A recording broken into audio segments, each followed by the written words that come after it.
Buenos días, profesor. El día de hoy nuestro grupo conformado por Emanuel Anderson Chuquillauri, Anil Franco Papaya, Alison Camila Travi y mi persona Axel Miguel Ceballos Gutiérrez, procederemos a presentar los puntos esenciales de nuestro trabajo de investigación basado en el pensamiento jurídico sobre la mujer en el siglo XX. En este trabajo de investigación reflexionamos sobre una historia que durante mucho tiempo fue silenciada, que es la exclusión de las mujeres del espacio político y jurídico, el largo proceso de transformación que comenzó a gestarse a lo largo del siglo XX, ¿no es cierto? Eh, las mujeres durante siglos fueron definidas por el derecho como sujetos subordinados, carentes de agencia política y relegados al ámbito privado. Esta exclusión no fue accidental, sino parte de una estructura patriarcal legitimada por normas jurídicas, discursos filosóficos e instituciones que asumieron el poder y la ciudadanía como eh, atributos exclusivamente masculinos. Eh, Sin embargo, este modelo comenzó a caerse a pedazos. Desde los primeros movimientos sufragistas hasta el feminismo contemporáneo, las mujeres han disputado con fuerza su lugar en el orden jurídico y político. Esta lucha no solo exigía el derecho al voto o la participación en cargos públicos, sino que también desafiaba el concepto de ciudadanía. El pensamiento jurídico, en consecuencia, se vio en la necesidad de repensarse, abandonar la visión excluyente y abrirse a nuevas visiones críticas que reconocieran a las mujeres como sujetas plenas de derecho. El surgimiento de los derechos políticos asociados a revoluciones liberales como la francesa o la estadounidense instaló principios de soberanía popular e igualdad política o ante la ley, pero esta igualdad fue limitada. El ciudadano universal, el concepto de ciudadano universal, excluía a las mujeres, indígenas, esclavizados, pobres. Por eso entender la evolución de los derechos políticos implica asumir que su origen está marcado por la dominación y el sesgo. Las mujeres no solo reclamaron participar, sino que también reformularon la propia noción de la democracia, exigiendo que ésta fuera realmente representativa e inclusiva. Hoy sabemos que los derechos políticos no se reducen solamente al voto, sino que son herramientas para controlar el poder estatal o permitir la deliberación pública o exigir rendición de cuentas, etc. Desde una perspectiva feminista, estos derechos son conquistas que costaron décadas de lucha y resistencia frente a estructuras que normalizaban la exclusión. Como señalan autoras como Hernández Ledesma, estos derechos abarcan desde el sufragio hasta la libertad de expresión, la participación en organizaciones políticas y el derecho a ser elegida, ¿no? En este proceso de transformación, el pensamiento jurídico sobre la mujer evolucionó desde una perspectiva de tutela hacia una visión que reconoce la autonomía y la dignidad de las mujeres. La crítica feminista denunció la parcialidad del derecho, ¿no es cierto? Exigió una ruptura y promovió una justicia basada no solo en la igualdad formal, sino en una igualdad sustantiva. Instrumentos internacionales como el CEDAW y otros han sido claves para consolidar estos estándares, aunque la aplicación sigue encontrando obstáculos en prácticas jurídicas y culturales, ¿no?, arraigadas en nuestra sociedad. Bueno, los feminismos han ofrecido múltiples enfoques para repensar el derecho. En este aspecto tenemos varios tipos de feminismos, como el feminismo liberal, que promueve la igualdad de la ley dentro de un sistema existente. El radical lo considera una herramienta patriarcal que necesita una transformación profunda. El cultural pone en valor las experiencias y saberes femeninos. El feminismo marxista social vincula la subordinación de género con la explotación económica. Luego tenemos el interseccional, que nos recuerda que las opresiones son múltiples y entrelazadas y que el derecho debe responder a esa complejidad. Y bueno, por último, diversos instrumentos internacionales han legitimado las demandas de las mujeres por el acceso al poder político, desde el CEDAW, que es realmente conocido, hasta el Pacto de San José y la Convención de Belén do Pará. Se establecieron marcos normativos que reconocen los derechos políticos como planes esenciales de la democracia y la justicia. Eh, y bueno, prosiguiendo con la exposición, procedo a darle paso a mi compañero Franco, que eh, seguirá con la explicación de nuestro tema. Eso es todo, gracias. Siguiendo con la exposición, yo voy a tocar el tema de la evolución legislativa en el siglo XX. Me presento, mi nombre es Ángel Franco Guapainapam, y para comenzar, durante el siglo XX se marcó un antes y un después de la historia jurídica de los derechos políticos de las mujeres, a través de varias reformas legales nacionales e internacionales. Se logró avanzar hacia la inclusión femenina en lo que es la vida política. Pero este proceso no fue lineal, sino que estuvo condicionado por factores históricos, sociales y culturales. Para, para continuar con el primer punto, el reconocimiento del sufragio femenino a nivel mundial. Históricamente, las mujeres fueron excluidas de votar o participar en la vida política. Esta exclusión se justificó desde el punto de vista de patriarcado, que las relegaba a lo que es un rol más doméstico. Todo cambió gracias a movimientos sufragistas y el impacto de lo que fue la Primera Guerra Mundial, que visibilizó la capacidad de liderazgo femenino. Algunos hitos importantes durante estos años fue, por ejemplo, en Nueva Zelanda, que fue el primer país en darles el voto en el año 1893, o en Estados Unidos, que lo hizo en el año 1920.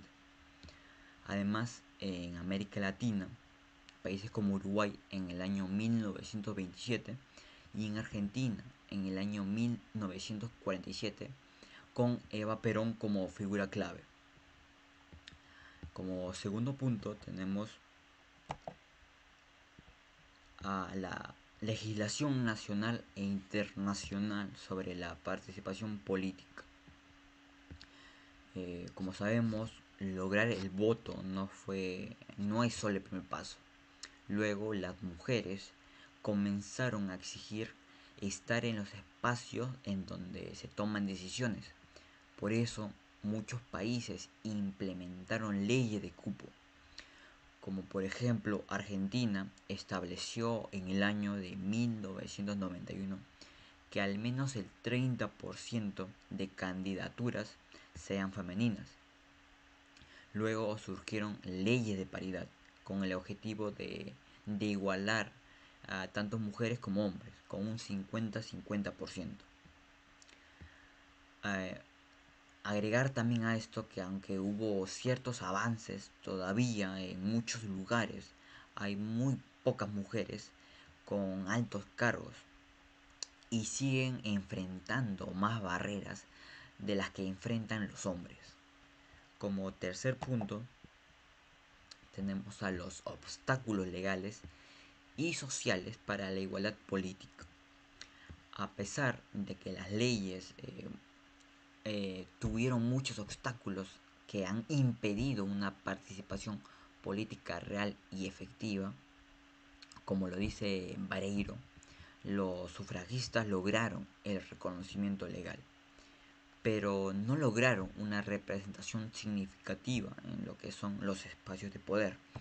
Por ejemplo, en España, tras la candidatura franquista, no hubo mujeres constituyentes, lo que generó ciertas dudas sobre los principios de igualdad.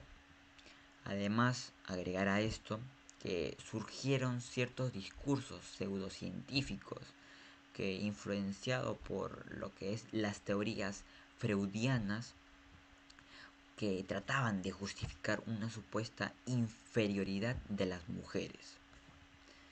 Como cuarto punto tenemos el análisis comparativo de las reformas jurídicas.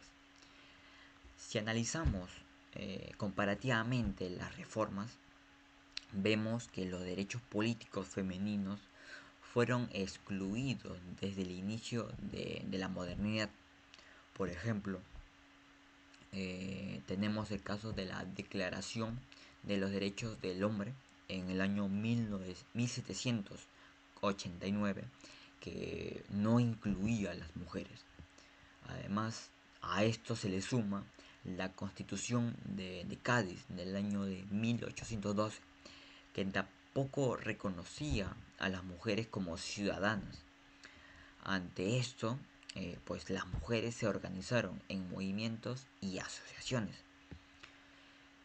Luego tenemos que el primer lugar en donde se votó fue en Estados Unidos y luego en Nueva Zelanda. Durante el siglo XX se sumaron otros países como Reino Unido en 1818, España en 1939 y Francia en 1946.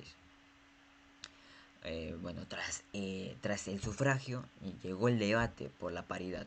Francia fue, digámoslo, la pionera en declararse una democracia paritaria y en muchos países adoptaron leyes de cuotas. Por ejemplo, en Latinoamérica, países como Argentina, Brasil y Colombia fijaron la cuota en un 30%, en Costa Rica un 40% y en nuestro país tenemos el 25%.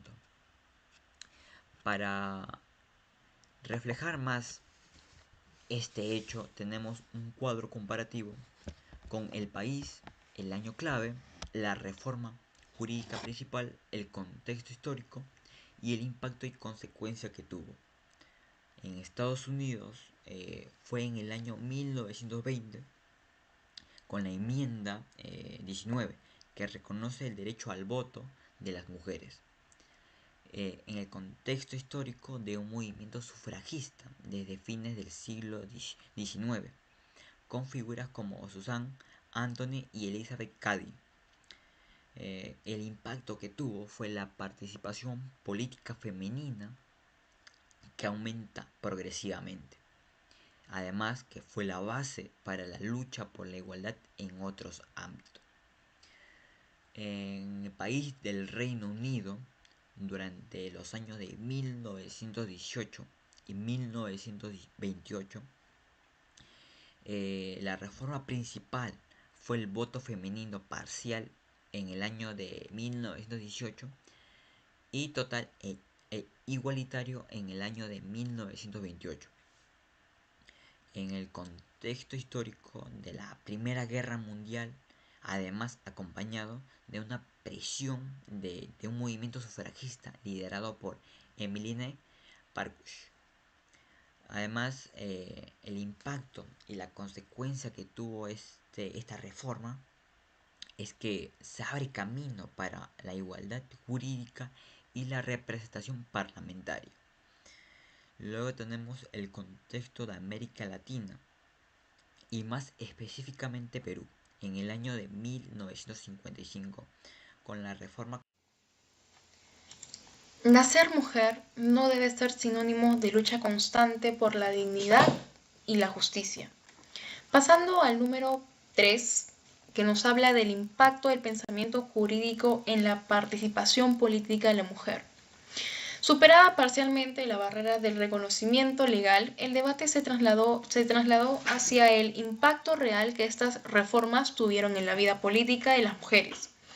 El pensamiento jurídico, influido por distintas corrientes feministas, jugó un rol decisivo en la resignación del concepto de ciudadanía y en la formulación de propuestas normativas orientadas a la inclusión.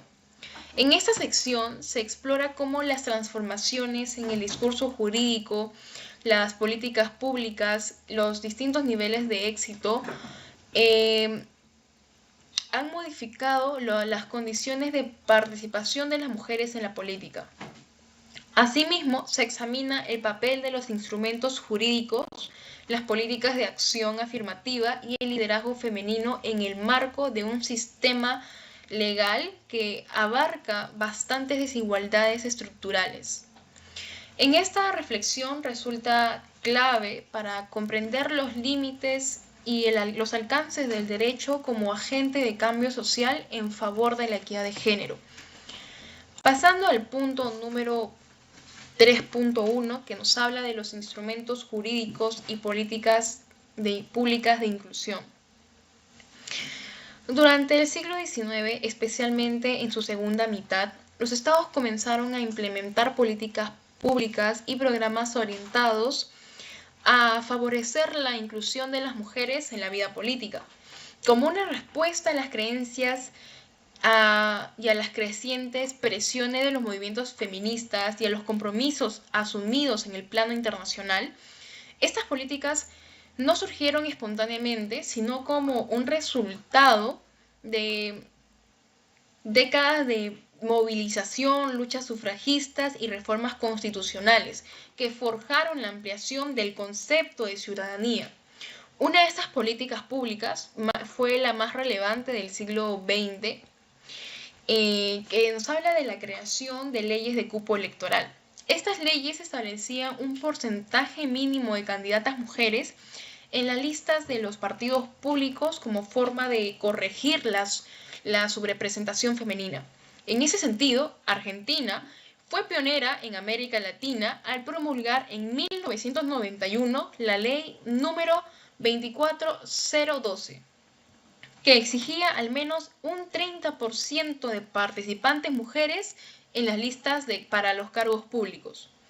Esta ley se inspiró en la histórica ley de sufragio femenino de 1947, que fue promovida por Eva Perón y fue resultado del trabajo de organizaciones como la Multisectorial de la Mujer. Este modelo fue imitado en los años 90 por otros países latinoamericanos como Paraguay, Brasil, México y Perú, donde se promulgó la ley número 26859, que exigía un mínimo de 55% de mujeres en listas electorales, pero sin embargo su cumplimiento inicial fue muy débil por la falta de sanciones efectivas. En la práctica, estas leyes buscaron fomentar el acceso formal de las mujeres a cargos públicos, aunque muchas veces no se tradujeron en empoderamiento político real debido a los mecanismos políticos que no se usaban de manera debida, como el ubicacionismo, que colocaba a las mujeres en lugares no elegibles en las listas. Paralelamente, durante las décadas de 1970 a 1990, diversos estados comenzaron a implementar programas de capacitación política para mujeres con el fin de fortalecer su rol en el espacio público.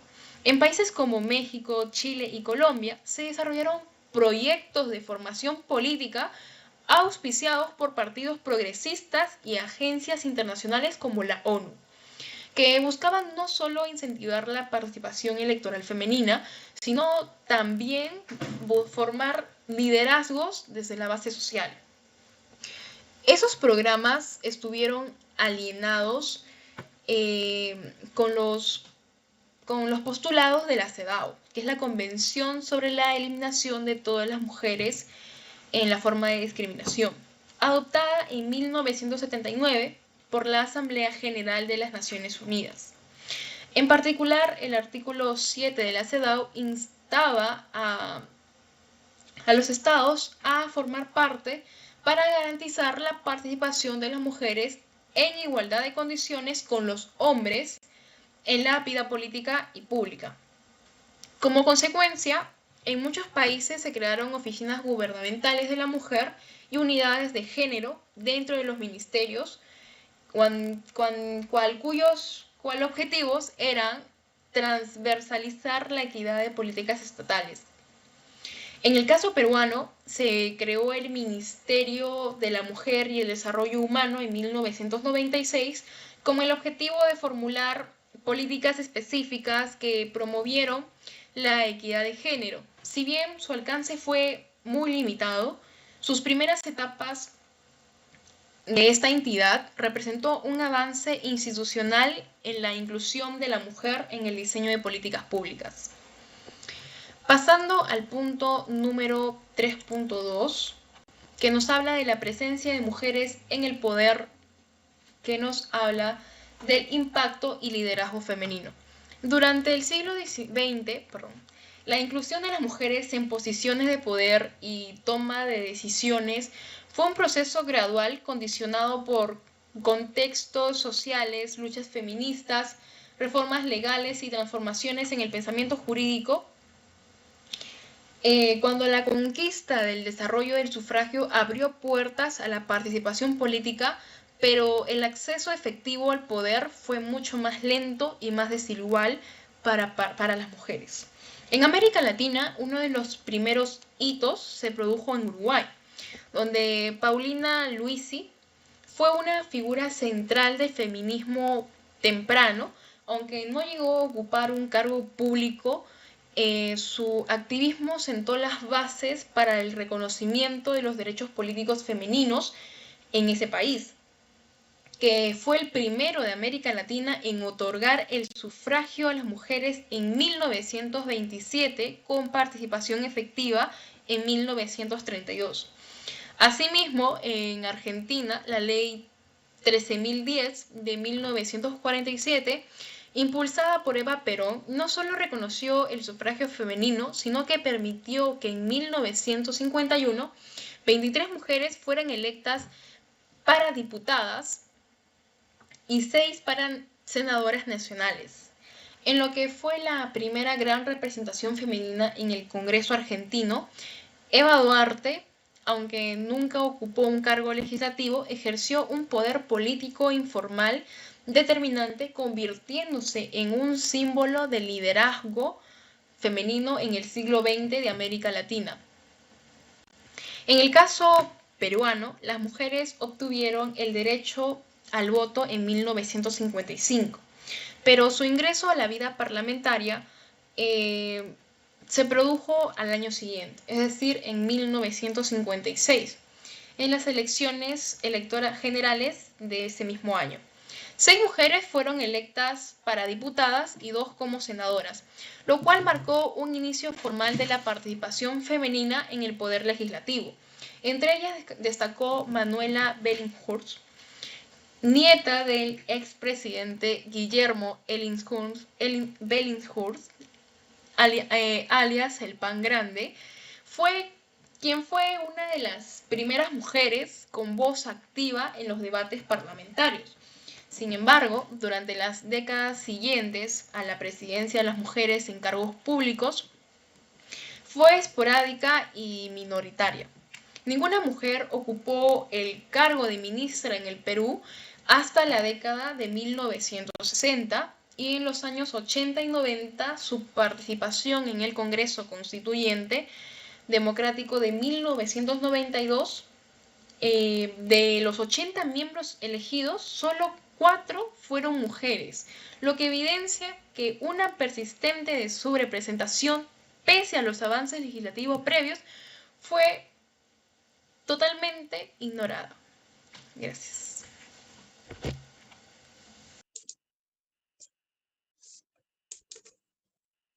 Continuando con la exposición, vamos a ir al punto número 4, desafíos actuales y perspectivas a futuro. El que les habla es Manuel Chiquero Ramírez. A pesar de los avances legislativos alcanzados durante el siglo XX, que permitieron el reconocimiento formal de los derechos políticos de las mujeres, todavía persisten brechas significativas entre la norma y la práctica real. Las mujeres, aunque amparadas por leyes de igualdad y paridad, siguen encontrando obstáculos para ejercer plenamente sus derechos en espacios de poder. La existencia de normas no ha bastado para erradicar las estructuras patriarcales que siguen presentes en el ámbito político, institucional y principalmente el simbólico. Uno de los desafíos más evidentes es la subrepresentación en los espacios de decisión. Aunque en muchos países se han implementado en el siglo XX cuotas de género o leyes de paridad, estas medidas muchas veces se aplican de manera simbólica o enfrentan mecanismos de simulación y resistencia institucional.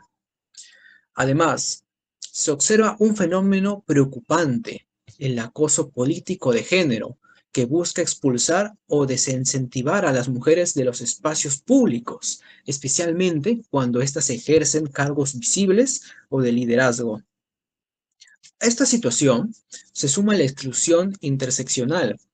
Mujeres indígenas, afrodescendientes, rurales o de sectores empobrecidos enfrentan formas múltiples de discriminación que el derecho convencional muchas veces no contempla ni responde adecuadamente.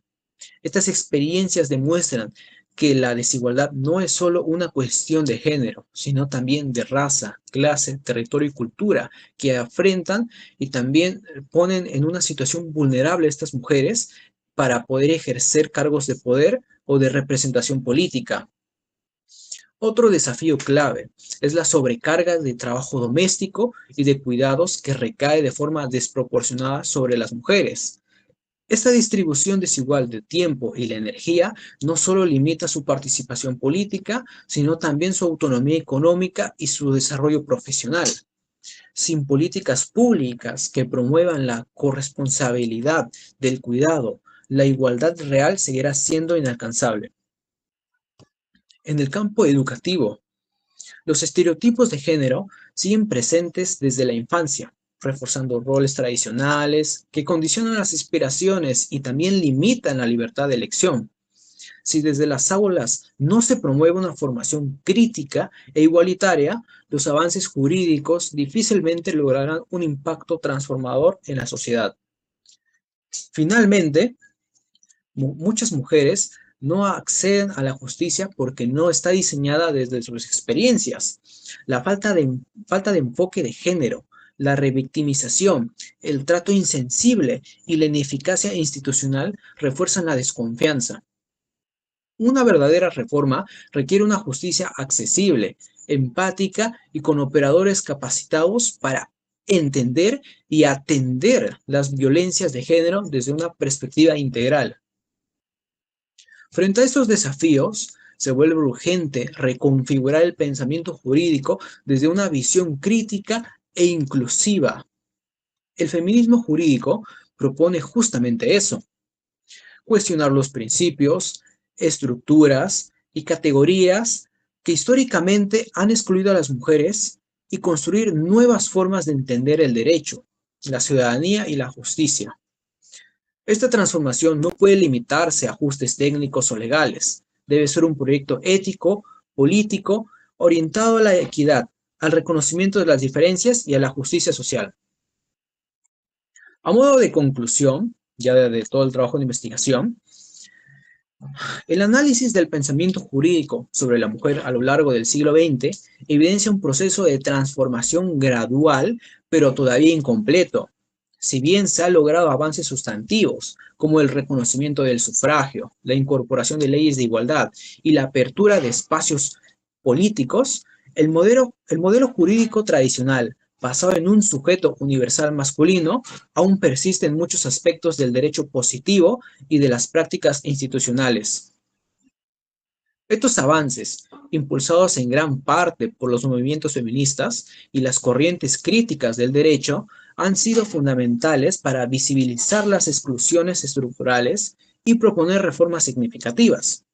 Sin embargo, estas reformas deben trascender la igualdad formal y orientarse hacia una justicia sustantiva que no solo reconozca derechos, sino que también elimine las condiciones sociales, económicas y culturales que impiden su ejercicio pleno.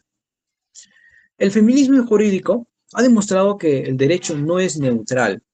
Al contrario, ha sido históricamente uno de los instrumentos que ha legitimado la desigualdad. Por eso, repensar el derecho desde una mirada de género implica cuestionar sus fundamentos teóricos, sus lógicas formales y su rol en la reproducción del poder. Esta crítica no busca desechar el derecho, sino transformarlo en una herramienta electiva para la equidad. En ese sentido, el derecho del siglo XXI es avanzar hacia una democracia paritaria real, donde la representación de las mujeres no sea una concesión ni una excepción, sino un principio estructural del sistema político y jurídico. Este camino exige reformas institucionales profundas, una transformación cultural sostenida y un compromiso ético del Estado con la justicia de género. Desde una perspectiva comprometida, crítica e inclusiva, será posible construir un derecho verdaderamente democrático, plural y sensible a las desigualdades históricas. El pensamiento jurídico sobre la mujer debe seguir evolucionando, no solo para garantizar la igualdad, sino para redefinir el concepto mismo de la justicia desde la experiencia y la voz de quienes históricamente han sido silenciadas. Muchas gracias.